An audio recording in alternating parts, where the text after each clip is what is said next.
Uno. Muy bienvenidas y muy bienvenidos a Vivir es Elegir, charlas y reflexiones sobre meditación, autoconocimiento para estar en la cabina de mando de nuestras vidas con el profesor Edgardo Caramela. Hola Edgardo, ¿cómo estás?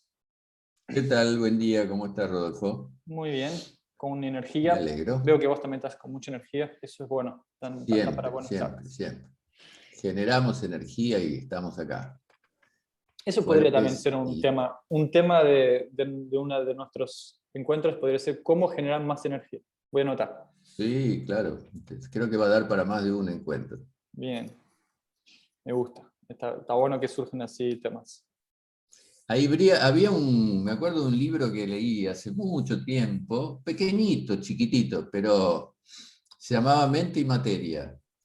Y lo escribió en 1923, creo, alguien que fue premio Nobel de física, que fue Erwin Schrödinger, un alemán o austríaco que fue del grupito de la física cuántica, Einstein, Max Planck y ese grupo, que eran físicos muy intuitivos, muy talentosos, que trabajaban sobre la materia y llegaban a un punto tal de discriminar la materia y dividirla y estudiarla, que parecía que ya a partir de ahí no había más explicación. Y entonces uno los lee y son físicos totalmente con los pies sobre la tierra, con cero misticismo, pero casi parece un lenguaje místico, porque hay subjetividades también en su análisis. Y este señor tenía así postulados a veces hasta simples, porque eran bastante naturalistas también, y él decía que nada en lo que existe, ninguna forma de vida, puede crecer sin energía. Crecer en el más amplio de los sentidos de la palabra, crecer, desarrollarse, evolucionar, o sea, necesita energía, una planta, un árbol, un animal, un humano. Entonces, la base de muchas de estas filosofías o escuelas de desarrollo personal basaron el trabajo en conquistar mucha energía y administrar cómo la gastamos, que también es la ecuación. Porque si yo produzco mucha energía y después la malgasto o la gasto exageradamente en cosas evitables, entonces no estoy manteniendo, siempre lo que tenemos que lograr es asimilar, usar, pero en el medio que nos quede un excedente. Cuanto más excedente vamos teniendo, cuanto más energía vamos acumulando, más tenemos posibilidades de evolucionar, de hacer cosas, de producir cosas positivas, de tener una vida con más alegría, con mejor humor, en fin, todo eso. O sea que me acordé de ese pequeño librito que desde la visión de un físico muy reconocido, al punto tal que recibió esas distinciones, eh, nos daba ese parecer, ¿no? Que nuestra forma de vida orgánica precisa de energía para poder existir, durar más y producir más también. Y lo interesante, que quizás no es tan de conocimiento común, es que se puede aumentar mucho la vitalidad. Y en Mucho, niveles... mucho. Hay eh, muchísimos elementos que inciden en nuestra vitalidad. Desde cómo nos relacionamos con el mundo, cómo nos relacionamos con nosotros mismos, cómo es nuestro entusiasmo cada día. O sea, hay un montón de factores que hasta parecen sutiles, pero que además no son eh,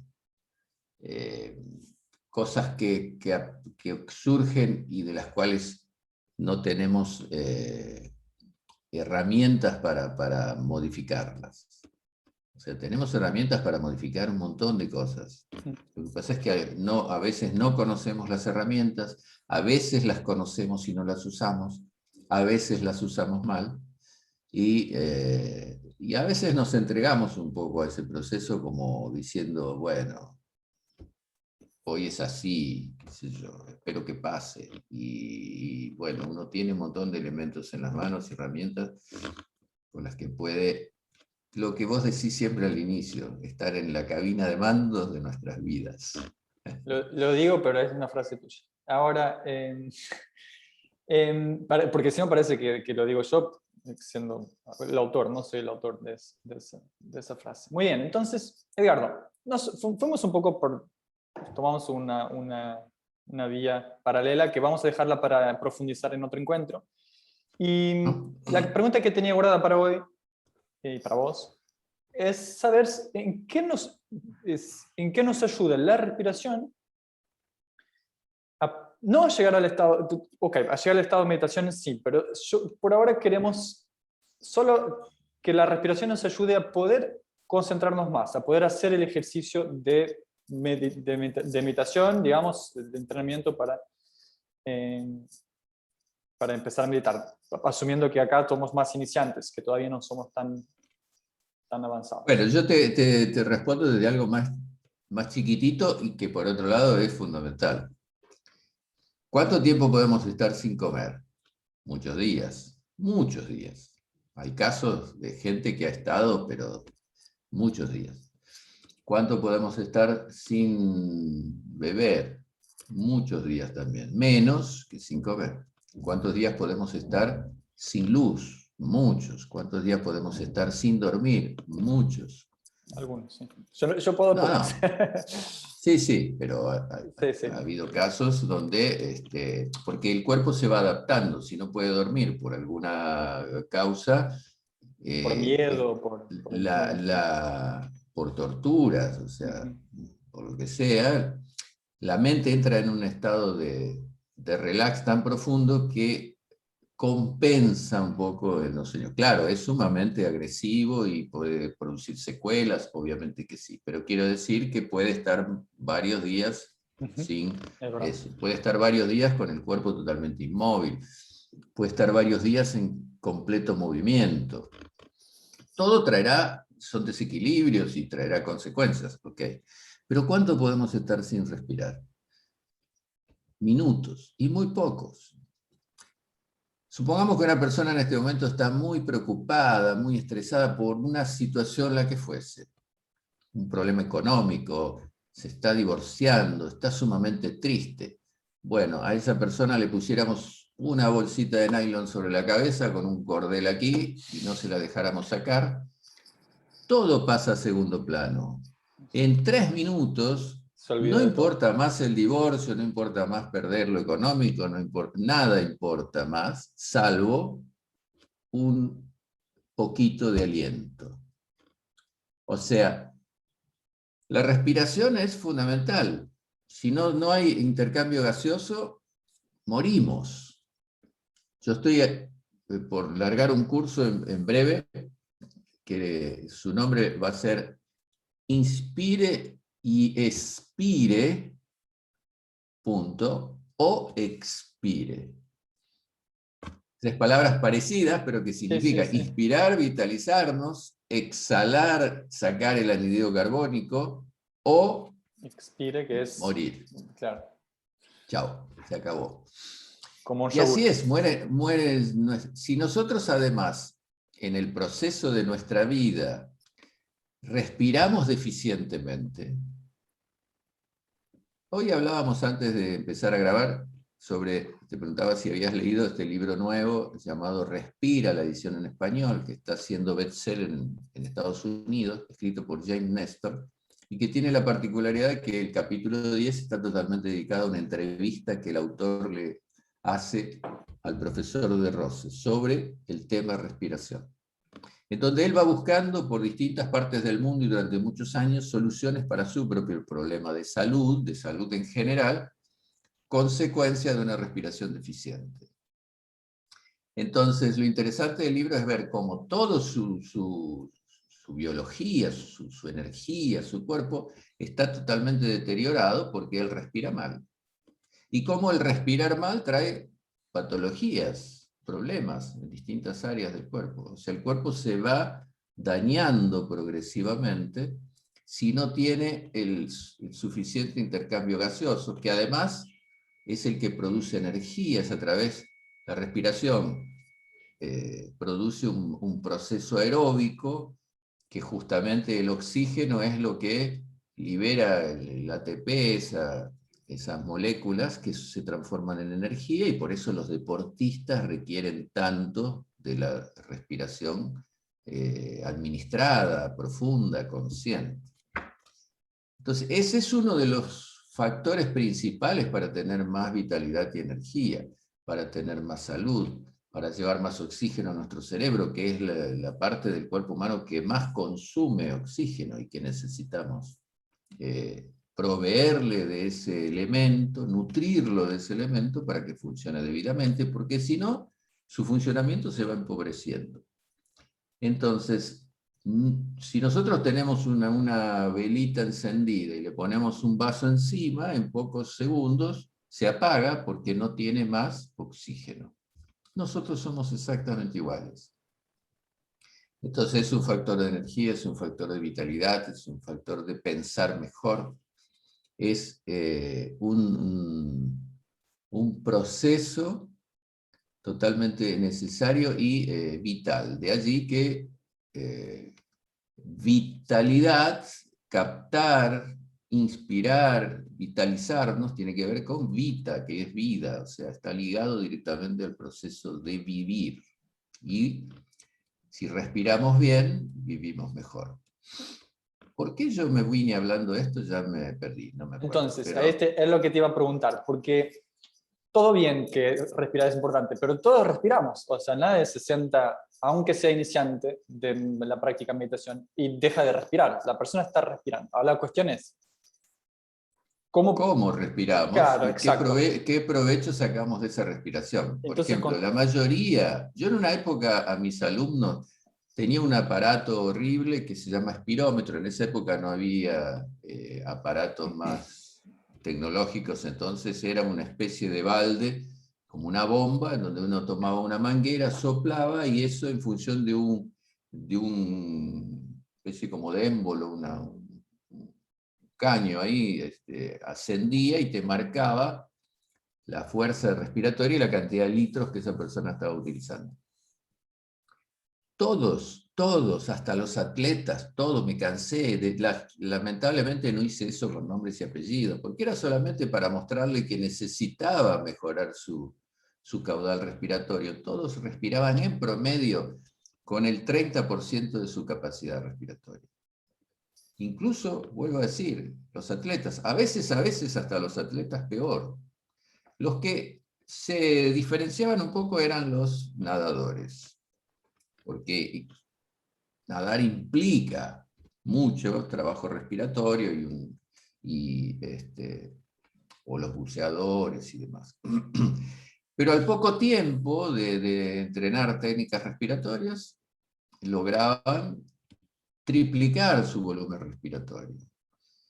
Entonces, y con eso había una mayor cantidad de energía, una disposición, cambiaba su humor, sus problemas nasales, de rinofaringias, de sinusitis, y todo eso iba cediendo, iba cambiando. La capacidad de, especialmente si era gente que hacía actividad física, la capacidad de recuperarse en poco tiempo para volver a hacer actividad que a veces exigida. Entonces dependemos totalmente, somos igual que esa velita que se apaga si uno le impide justamente hacer esa combustión captando más oxígeno. Pero además se ha descubierto que no solamente importa la captación de oxígeno, porque a veces pensamos que la solución es solo respirar. Es también exhalar, que es tan importante como la inspiración. Porque si nosotros eliminamos anhídrido carbónico, primero sacamos el aire viciado. Y por otro lado, cuando inspiramos, al haber retirado esa cantidad excesiva de carbono, el organismo asimila mucho más rápido la cantidad de oxígeno que incorporamos. O sea, es la respiración es fundamental y es algo que por el grado de importancia que tiene, debería aprenderse y tal vez debería ser una materia en los colegios, como lo debería ser la alimentación, como lo debería ser la actividad física consciente y verdadera, que son cosas que formarían personas con mucho más capacidades para vivir mejor y más saludable. Y hasta estoy seguro que si se hiciera eso, en unos años habría estadísticas, estoy seguro, de ahorro de dinero en términos de salud. Hoy lo estamos viendo con esta etapa de pandemia, cómo surge a las claras que las personas, que son la mayoría, que tienen problemas preexistentes respiratorios, de alimentación, porque está ligado a la obesidad, de diabetes, que es una enfermedad que ha crecido, una de las enfermedades que más ha crecido, que tiene directa relación con el estrés y con la alimentación también, y con la actividad física, son los que más tienen tendencia a que se agrave su cuadro cuando son invadidos por este virus horrible que hoy atacó a todo el mundo. Entonces es claro que hay un montón de situaciones y problemas en la salud pública, que no se atienden, que no se informan, que no se enseñan. ¿Y dónde empezar? Habría que empezar con los niños, jugando de manera lúdica a enseñar ese tipo de cosas, porque los grandes a veces ya no tienen ganas, no tienen energía, no tienen fuerza, solamente se asustan ante una crisis, cambian durante 2 meses y después vuelven atrás. Así va.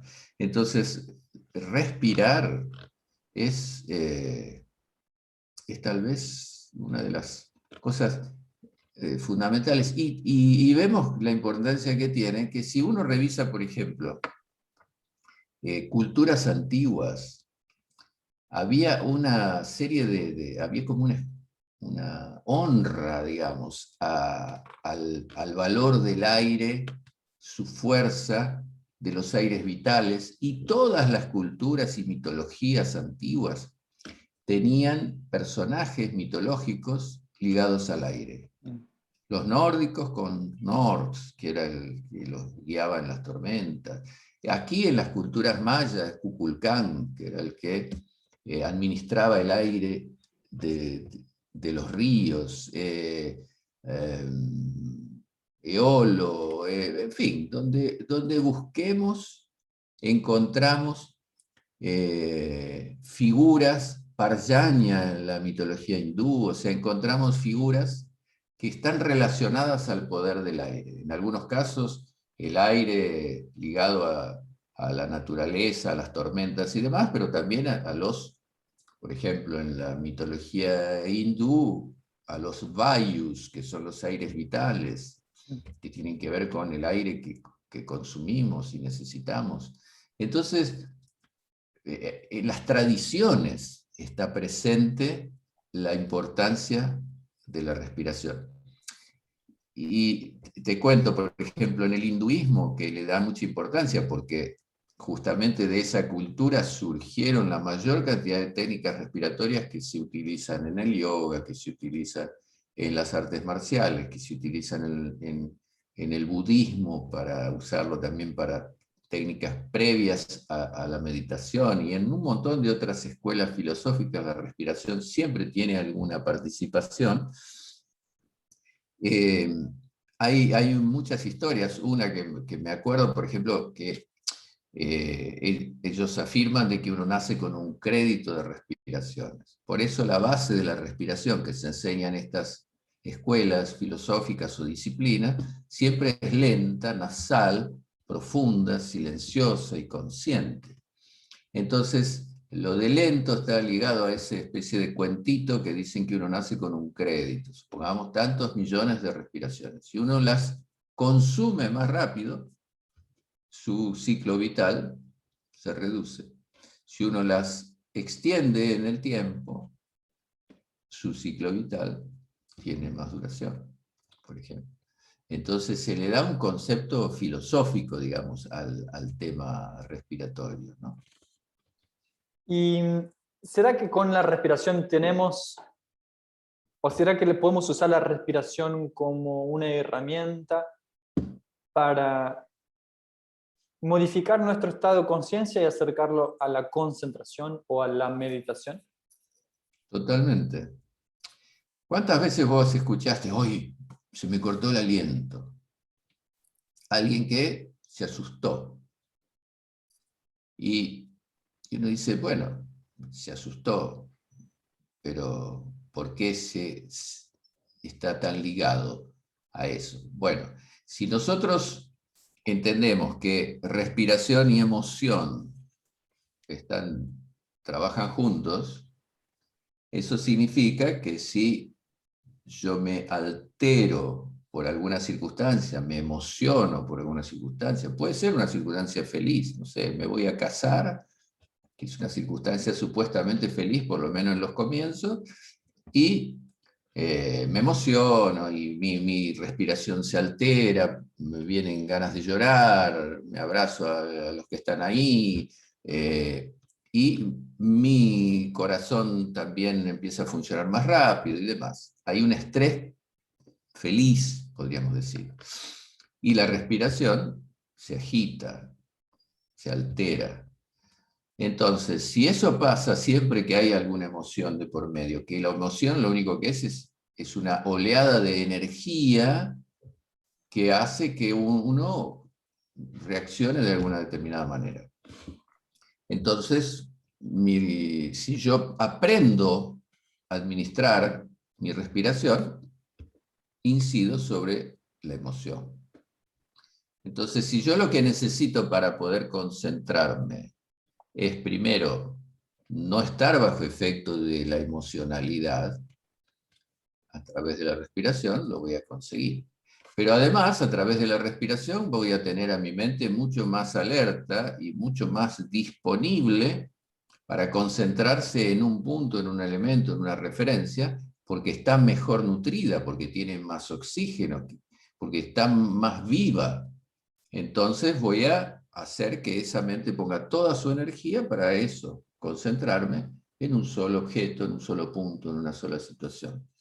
Entonces la respiración es, dijo alguien alguna vez, es la batuta de la orquesta orgánica.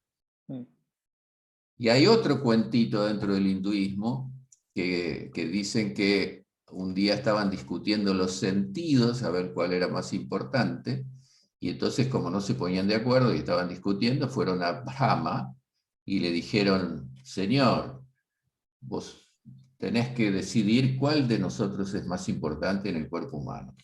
Y él dijo, la verdad no sé, pero vamos a hacer una prueba.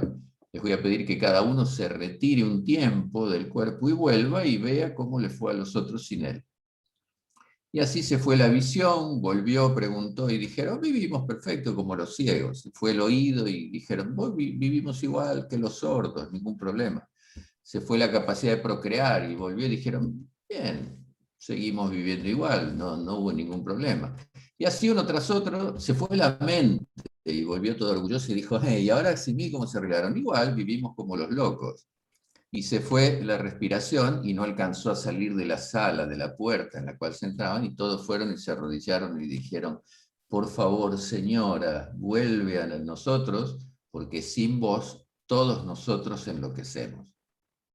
Y eso es lo que pasa, si volvemos al ejemplo de la bolsita en la cabeza, uno entra en un estado de desesperación, todo se sale de gobierno, no hay posibilidades, es desesperación lo que ocurre, por captar una triste y pequeña bocanada de aire. Entonces, si la respiración funciona mal, si hay arritmia, si hay poca captación de aire, si no manejamos eso, si no usamos una respiración completa, profunda, utilizando la totalidad de sus pulmones, o si la caja torácica donde se contienen los pulmones está demasiado tensa, dura, crispada, digamos, y no le da espacio a que los pulmones se amplíen, la respiración se dificulta, y cada vez se va reduciendo, se va reduciendo. Entonces, si nosotros para un buen intercambio gaseoso precisamos determinada cantidad de litros de aire y usamos la mitad, cada vez va quedando menos, se va produciendo menos oxigenación, vamos empezando teniendo, o sea, si como la velita, el ejemplo de la velita, si a la célula no le permitimos una buena oxigenación celular, se muere. ¿Verdad? Entonces, vamos empezando a morir de a poquito. Y Más rápido de lo que ya estamos muriendo de a poquito, pero sin respirar más sí, rápido. desde que hicimos ¿qué es lo que ocurre cuando un bebé nace? Ahora por suerte ya no se lo hace tanto. Todavía hay algunos lugares. Los golpean. El chirlito en la cola, ¿para qué es? Para que Respira. inspire pulmonarmente, porque hasta ese momento él respiraba por sangre conectado por el cordón umbilical con su mamá. Entonces hace su primera inspiración, ahora le hacen cosquillitas en los pies, en fin, distintos métodos. Ahora son más mimosos. Exacto, y con su primera inspiración abre el circuito respiratorio que lo va a acompañar toda la vida. Edgardo. Ahora, no sabemos respirar, perdón, nacemos y no sabemos respirar, pero como en los primeros días desde que nacimos prevalece el instinto, casi es el instinto animal que tenemos por sobre un acto consciente, y como la respiración funciona por dos vías, ligada al neurovegetativo, en lo cual no pensamos, estamos desvanecidos por un golpe en la cabeza y seguimos respirando.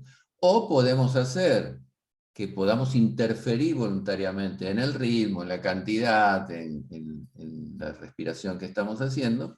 Si uno observa un bebé cuando recién nace, respira a través de la dilatación abdominal. Es la pancita la que se mueve para arriba y para abajo. Después va dejando eso, empieza a tener más conciencia en general, y empieza a administrar un poco más, y su respiración, en lugar de mejorar, se torna un poco más deficiente.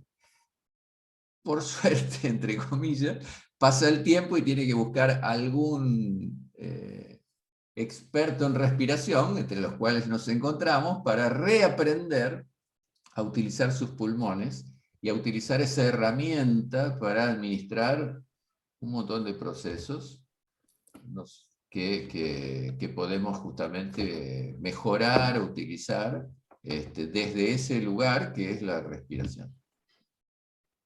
Bien. Perdón que te interrumpí solo porque, por un lado, estamos llegando al final del tiempo, entonces, pero te pido disculpas. Y por otro lado, medio que me leíste un poco los pensamientos, era un poco para para preguntar cómo algunas características de la respiración, voy a solo reforzar que vos ya dijiste, pero para que quede, quizás pueda haber pasado un poco desapercibido a las personas, que la respiración para meditar o para llegar a un estado más lúcido es siempre por la nariz. Eso incluye la exhalación, porque a veces las personas exhalan por la boca. Pues inspirar y exhalar por la nariz, ¿no? Y sí, eso que decías ahora, nasal no, abdominal, usar una respiración más baja. Vos sabés que hoy antropólogos, investigadores han probado, con el estudio de la exhumación de restos fósiles y demás de hace miles de años, que aquellos de los cuales descendemos, antes de ser Homo sapiens, mucho atrás, Homo ergaster, Homo habilis y todos aquellos homos de los cuales descendemos, no tenían problemas respiratorios y no se encontró que tuviesen los dientes mal colocados o torcidos. O sea, ¿qué se supone? Primero que usábamos las mandíbulas y teníamos que tener, trabajábamos mucho la musculatura de las mandíbulas y justamente las piezas dentales se fortalecían porque desde que nacíamos teníamos que morder cosas, no teníamos objetos, teníamos que morder cosas duras. Hoy vivimos comiendo puré, comiendo papilla, comiendo cosas tiernas.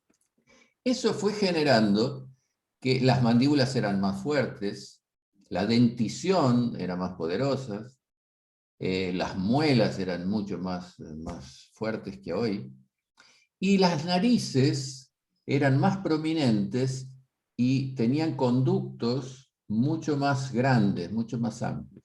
Entonces se supone que respirábamos mucho mejor, porque teníamos mucho más capacidad de inhalar mayor cantidad de aire, y eso hacía de que no parecería, no había adenoides, no había carnes crecidas, no parecería que en las narices eran un poco más chatas, un poco más cercas a nuestros primos más antiguos, que son los chimpancés. Con el tiempo, y también como consecuencia de que fuimos creciendo en términos de desarrollo mental, y el cerebro creció en tamaño también, hubo una adecuación morfológica en donde las mandíbulas se fueron desplazando, dieron más lugar a un espacio, una caja craneana más protuberante. Como se empezó a comer cosas más tiernas y demás, el fuego, el cocimiento de los alimentos y demás, se fue modificando nuestras mandíbulas, y en consecuencia también los orificios nasales y la capacidad respiratoria. Y eso fue llevando a este momento actual, en donde prácticamente el 100% de los niños tienen que pasar por una alineación dental, y en más de un periodo de su vida. Hoy vemos gente de 70 años con algo que usaban solo los adolescentes cuando yo era niño. Nadie veía a un abuelo con ortodoncia. Nadie. Bueno, hoy sí. O sea, hay una modificación que continúa, porque a los 4, 5, 10 años le alinean las piezas dentales, y ya cuando tiene 40 volvieron a moverse. Hay muchísimas dificultades respiratorias, y la respiración por boca trae un montón de trastornos, desde pulmonares, infecciosos, sequedad de las mucosas, cambios de humor.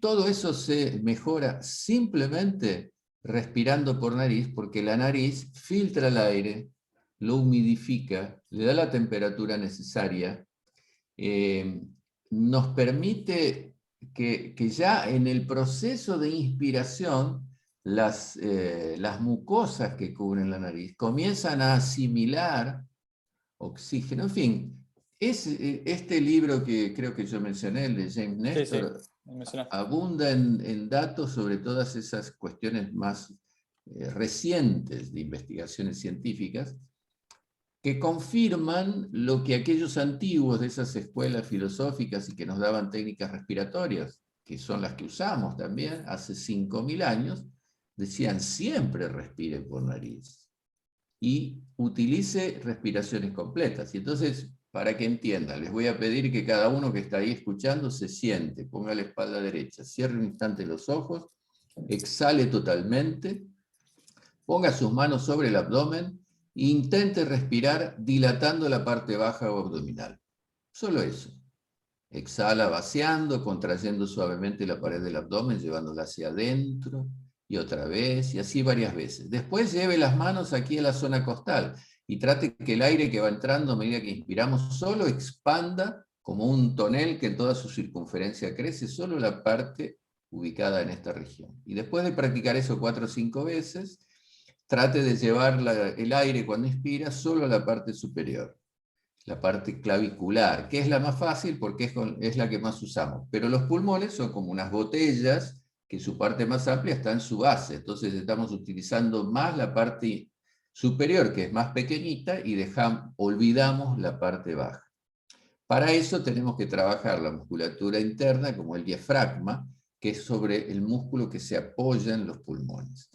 Después de haber hecho eso, 5, 5 y 5, siempre con los ojos cerrados, tratemos de unir esas 3 partes de los pulmones, exhalando totalmente, inspirando, y empezamos dilatando la parte abdominal, continuamos la inspiración dilatando la parte media, continuamos la inspiración dilatando la parte superior. Ahí sentimos los pulmones expandidos, rebosantes de aire, y luego los vaciamos, vaciando parte superior, media y baja.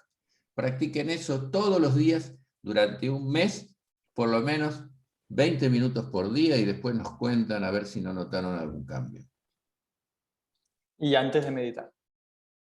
Sí, después de eso, meditamos, trabajamos, corremos, entrenamos, dormimos o Lo no que sé, sea. Todo lo que comemos unos buenos ravioles. Bueno, Edgardo, muchas gracias por, aparte con la explicación práctica y técnica. Termina nuestro tiempo. Vos ya estás atrasado seguramente por lo que viene. Entonces, vamos a terminar acá. Muchas gracias una vez más. Siempre aprendemos un montón, es un gusto. Y nos vemos la semana que viene para aprender más sobre meditación. Ok, un abrazo a todos y nos vemos la semana próxima. Gracias, Rodolfo.